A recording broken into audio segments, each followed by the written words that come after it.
পাশের বাসায় যুবতী অন্ধ মেয়েটাকে দেখে কেমন জানি মনের ভিতরে একটু লোভ জেগে গেল। যেমন করেই হোক না কেন এক রাতের জন্য ওকে আমার চাই। এত সুন্দর মেয়ে আমি কখনোই দেখি নাই। মাত্র 3 দিন হয়েছে ওরা এখানে আসছে। কালকে মেয়েটাকে ছাদে দেখে আমি যেন পাগল হয়ে গেছি ওর জন্য। আপুর কাছে জিজ্ঞেস করতেই বলল মেয়েটা নাকি অন্ধ। এত সুন্দর একটা মেয়ে নাকি অন্ধ, চিন্তা করা যায়। তবে আমার জন্য বেশ ভালোই হয়েছে। মেয়েটার বয়স এত বেশি হবে না, এই তো মনে হয় 15 কি 16। তবে চিন্তার বিষয় ওকে কিভাবে কাছে পাওয়া যায়। আমার জন্য তো বেশ সুবিধাই হয়েছে। মেয়েটা অন্ধ, কিছুই দেখতে পারে না, আমাকে চিনতেও পারবে না। ভাবছি আজকে রাতে কাজটা সেরে ফেলবো, যা হবার তো হবেই। ইস, মেয়েটাকে দেখলেই যেন মাথায় আগুন জ্বলে যায়। আমারও গার্লফ্রেন্ড আছে, কিন্তু এই অবস্থা আমার কখনো হয় নাই ওকে দেখে। বুঝলাম না এই মেয়ের ভিতরে কি আছে। আজকে রাতে যা করার করব। আমি জানি ও তো আমাকে চিনতে পারবে না। কাজটা আমার জন্য আরো সহজ হয়ে গেল। দেখতে দেখতে রাত হয়ে গেল। ওদের বাসার কাছে একটা আম গাছ আছে, ওইটা দিয়ে আস্তে আস্তে উপরে উঠে গেলাম। কিন্তু চিনব কি করে মেয়েটার রুম? ওই তো একটা রুমে মিটমিট করে আলো জ্বলছে।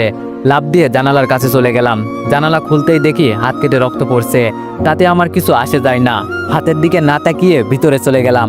মেয়েটা টেবিলের কাছে বসে কি জানি লেখার চেষ্টা করছে। মাথাটা ঘুরে গেল। এটা কি কোনো মেয়ে নাকি স্বর্গের পরী? আজকে আমি ওকে খুব কাছে থেকে পাবো, ভাবতেও যেন অনেকটাই ভালো লাগছে।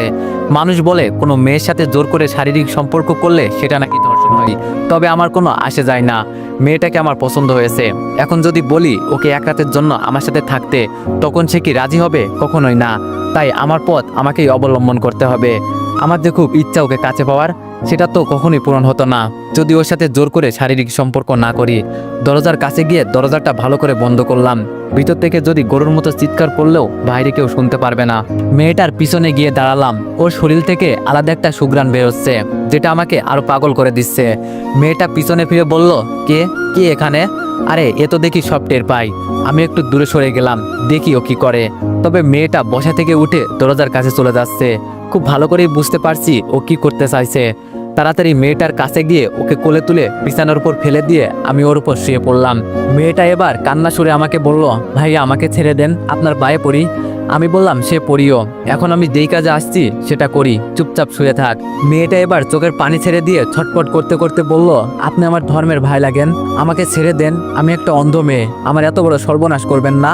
মেয়েটার মুখে হাত দিয়ে বললাম, তোর এত কথা শোনার সময় আমার নেই। ওড়না দিয়ে ওর মুখ বেঁধে দিলাম। মেয়েটার কাপড় টেনে টেনে খুলে ফেলেছি, কিন্তু অবাক করা বিষয় ওর চোখ দিয়ে শুধু পানি পড়ছে। বুঝলাম ওর দিকে তাকিয়ে থাকলে মায়া লেগে যাবে আমার। আমি আমার মতো কাজ করতে লাগলাম। সব শেষ করে উঠে টি শার্ট গায়ে দিতে দিতে ওর মুখের বাঁধন খুলে দিলাম। শোয়া থেকে উঠেই মেয়েটা পায়ে লাথি দিয়ে আমাকে দূরে ফেলে দিল। কুত্তার বাচ্চা, আমাকে অন্ধ পেয়ে ধর্ষণ করলি না? এর ফল তুই পাবি। কেন করলি আমার সাথে এটা? দেশি কি কমে ছিল রে? আমি উঠে ওর চুল ধরে বললাম, চুপ কর। আর বিশেষ করে তোকে আমার প্রথম দেখাতেই খুব পছন্দ হয়ে গেছে, তাই আমার মন যা চাইছে আমি তাই করছি। আর আমি জানি তুই অন্ধ, আমার কিছুই হবে না। মেয়েটা আমার পুরো মুখটা হাত দিয়ে দেখতে লাগলো। আমি ওর হাত দূরে সরিয়ে বললাম, একটা পিল খেয়ে নিস। বিছানায় হালকা হালকা রক্তের দাগ আছে। জানালা দিয়ে বের হয়ে পিছনে তাকিয়ে দেখি মেয়েটা বিছানা থেকে উঠতে গিয়ে মেঝেতে পড়ে গেল। বুঝতে পারছি ওর উপর বেশি অত্যাচার করে ফেলেছি। তবে যাই হোক, আমার মনের আশা তো আজকে পূরণ হয়েছে। আস্তে আস্তে জানালা দিয়ে রুমে আমার প্রবেশ করলাম। এত এত খুশি লাগছে আজকে বলার বাইরে। যা চেয়েছি তাই পেয়েছি। বক্সেরে দুমদাম নাচতে শুরু করলাম। মনের খুশি যেন ধরে রাখতে পারছি না। আমি যখন এই মেয়েটাকে কাছে চাইবো তখনই পাবো। ইস, কি যে ভালো লাগছে। আমার দেখা প্রথম কোনো সুন্দরী মেয়ের সাথে আজকে শারীরিক সম্পর্ক করলাম। আহা, কি আনন্দ আকাশে বাতাসে। হঠাৎ শুনি কে জানি দরজায় টুকু দিয়ে ডাকছে। আমি গিয়ে দরজা খুলতে ঠাস ঠাস করে 2টা চড় পড়লো আমার গালে। তাকিয়ে দেখি আমার বড় বোন। আমি আপুর দিকে হাসি দিয়ে তাকিয়ে বললাম, আপু আজকে আমি অনেক অনেক খুশি। আপু রাগী দৃষ্টিতে তাকিয়ে বলল, এই মাঝরাতে তোর নাচার সময় আমরা কি তোর জন্য ঘুমাতেও পারবো না একটুও? আমি বললাম, চেয়ে পরে ঘুমিয়ে নিস, আগে আমার সাথে নাচ। আমি আপুর হাত ধরে নাচাতে লাগলাম। ওই যে নাগিন গানে, ছেলেরা এই গানে খুব নাচতে পারে। রুমে পড়ে থাকা লাঠিরা দিয়ে আপু ইচ্ছে মতো আমাকে মারতে লাগলো। একটু পর আম্মু আব্বু সব ভাইয়া রুমে চলে আসলো। আমি আম্মুর কাছে গিয়ে দাঁড়িয়ে বললাম, তোমার মেয়ে আমাকে মারছে, দেখছো আম্মু? আপু আমার দিকে তেড়ে এসে বলল, তোরে মারবো না তো কি আদর করব? জানো আম্মু তোমার ছেলে কি করেছে? এই মাঝরাতে বক্সে গান ছেড়ে নাচানাচি করছে, তাও আবার আমাকে বলে নাচতে। বাবা রাগী দৃষ্টিতে তাকিয়ে বলল, কিরে দীপু, মাঝরাতে এটা কি শুরু করলি? আম্মু বলল, বাবা কি হয়েছে হঠাৎ তোর? আমি খুশি মনে বললাম, আম্মু আজকে আমি অনেক খুশি, যা চেয়েছি তাই পেয়েছি। ভাইয়া আমার দিকে তাকিয়ে বলল, দেখ দীপু, এই মাঝরাতে আমরা কেউ তোর নাটক দেখতে আসি নাই, যা গিয়ে ঘুমা, এই খুশিতে আত্মরা হলে হবে না, সকালে এই খুশি প্রকাশ করিস। আমি আপুর দিকে তাকিয়ে বললাম, ডাইনি কথাকার, দেখে নিব তোরে। আপু বলল, তবে রে। আমি আম্মুর থেকে সরে গিয়ে বললাম, আয় দেখি সাহস থাকলে। বাবা ধমক দিয়ে বলল, এই তোরা যার যার রুমে যা, আর দীপু চুপচাপ ঘুমা গিয়ে। আমি মাথা নিচু করে বললাম, সবাই চলে গেলে শুধু আপু দাঁড়িয়ে আছে। আমি বললাম, আপু চল না একটু ড্যান্স করি। আপু চোখ লাল করে চলে গেল। যাক বাবা, কি এমন করে ফেলেছি আমি? দরজা লাগিয়ে বিছানায় শুয়ে আছি, তবে বারবার মেয়েটার মায়াবী দৃষ্টি আমার সামনে ভেসে উঠছে। আপনি আমার ধর্মের ভাই লাগেন, এই কথাটা সবসময় কানের কাছে বাজছে। আমি কি কোনো ভুল করেছি? আরে না না, আমি আবার কি ভুল করব? ও তো অন্ধ একটা মেয়ে, আমার আবার কি করবে? যখন মন চাইবে ওকে ব্যবহার করব। কিন্তু আমি তো এতটা খারাপ ছিলাম না। ওকে দেখার পর কেমন যেন ভিতরে হিংস্র পশুটা জেগে উঠেছে। সত্যি ওর মতো মেয়েই হয় না, আমারও তো গার্লফ্রেন্ড আছে, তবে ওকে দেখে এতটা কাছে টানে না। ওর সাথে কখনো এসব করি নাই, আজকে প্রথম এই মেয়ের সাথে। ওকে কালকে দেখার পর থেকে ভিতরে কেমন কেমন জানি চলছিল, মন চাইছে যেন মেয়েটার ভিতরে ঢুকে যাই। ইস কি সুন্দর মেয়ে, মাথায় এখনো আগুন জ্বলছে। হঠাৎ বাইরে কিসের জানি শব্দ হলো, দরজা খুলতেই পাশের বাসার চিৎকার চেঁচামেচির আওয়াজ শুনতে পারলাম। হয়তো জেনে গেছে যে ওর মেয়ের সাথে কেউ শারীরিক সম্পর্ক করেছে।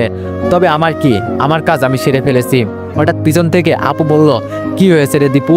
এইসব কান্না চিৎকার চেঁচামেচির আওয়াজ কোথা থেকে আসছে? আমি বললাম, এখন যাবি? সকালে যাই, এত রাতে যাওয়া ঠিক হবে না। আপু আমার দিকে রাগী দৃষ্টিতে তাকিয়ে বলল, আরে বোকা, বিপদ কি আর বলে আসে, কখন কার কি হয়? আপু আমার হাত ধরে বাইরে নিয়ে গেল। এখন আমার ভয় করছে, যেন ধরা পড়ে না যায়। বুকের ভেতরটা মুছড়ে উঠল, বুকটা 3 ইঞ্চি ফাঁক হয়ে সমুদ্রের ঢেউয়ের মতো লাফাতে লাগলো। কলিং বেল বাজাতেই আপুর বয়সী একটা মেয়ে দরজা খুলে দিল। আপু জিজ্ঞেস করলো, কি হয়েছে ভিতরে? মেয়েটা কান্না করতে করতে বলল, আমাদের বাড়ির ছোট মেয়েকে কে জানি আজকে রাতে ধর্ষণ করেছে। আপু বলল, রিয়াকে নাকি? মেয়েটা আপুর দিকে তাকিয়ে বলল, আমি ভয়ে কোনো কথা বলছি না, শুধু আপুর সাথে দাঁড়িয়ে আছি, আর বুকের ভেতরটা কেঁপে উঠছে বারবার। আপু আমাকে নিয়ে উপরে নিয়ে যেতে লাগলো। উপরে গিয়ে দেখি মেয়েটার চোখ বন্ধ। এটা দেখে ভয় হতে লাগলো, ও তো আবার মরে টরে যায় নাই। তো এভরিওয়ান, তোমরা অনেকেই দেখতেছি গল্পটিতে বাজে মন্তব্য করতেছো, তো তোমাদেরকে বলি, ফার্স্ট পার্ট দেখেই কেউ বাজে মন্তব্য করবেন না। আগে পুরো গল্পটি শুনুন, তারপর না হয় যা ইচ্ছা তাই করেন। আর শেষ পর্যন্ত শুনে যদি গল্পটি ভালো না লাগে, তাহলে আমাকে আনফলো প্লাস আনসাবস্ক্রাইব করে দিয়েন। ধন্যবাদ।